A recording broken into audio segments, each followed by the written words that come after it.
प्रतिलेखन 44। माननीय सभापति महोदय, उन्होंने साफ कह दिया कि अगर सामूहिक खेती होती है तो इसमें भी मुझे कोई आपत्ति नहीं है। मैं यह कहना चाहता हूँ कि इस बिल को देखने से यह साफ स्पष्ट होता है कि उस सहकारी समिति के जितने सदस्य होंगे वह अपनी अपनी जमीन को एक साथ कर लेंगे और अगर समिति से निकालना चाहेंगे तो एक साथ अधिक जमीन उसको नहीं मिल सकती है। इस बिल के संबंध में इस सदन के सरकारी दल वाले लोगों ने और विरोधी दल के लोगों ने बहुत सी बातें कही है। जैसा कि यह बिल है, इसको अभी समिति के सामने विचार के लिए जाना है और वहाँ से विचार होने के बाद यह इस सदन के सामने फिर से विचार के लिए पेश किया जाएगा। तब माननीय सदस्यों को पूरी तरह से यह अधिकार होगा कि जहाँ तक इसमें दी गई बातों का संबंध है उसमें परिवर्तन ला सकते हैं या उसको हटा सकते हैं।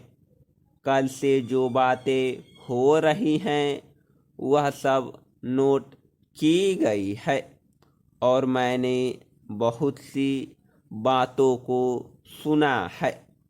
इस समिति में उन सब बातों पर विचार किया जाएगा। बहुत से माननीय सदस्यों ने इस तरह की बातें कही है, वह बहुत आवश्यक मालूम हुई है और जैसा कि मैंने कहा है उन पर विचार किया जाएगा।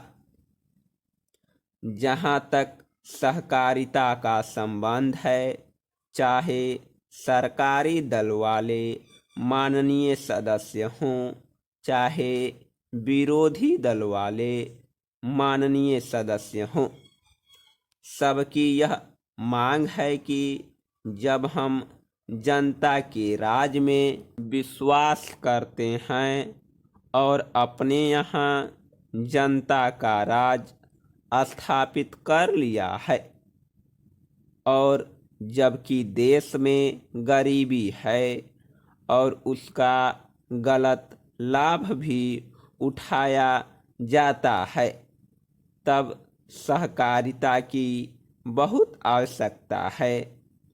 इसको रोकने की आवश्यकता है। यह सभी लोगों की राय है।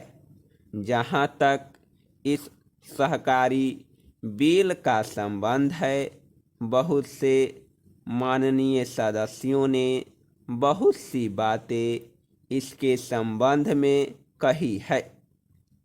मैं सब बातों का विवरण में तो उत्तर नहीं दे सकता हूँ, लेकिन मैं थोड़े में विशेष बातों का उत्तर देने का प्रयत्न करूँगा। जैसा मैंने अभी कहा, जब हमने अपने यहाँ जनता का राज स्थापित किया है तो हमें अपने समाज के ढांचे को बदलना पड़ेगा। हमारे यहाँ गरीबी और अमीरी चली आती है। हमारे देश में एक गहरी खाई चली आती है और आज भी समाज में गलत लाभ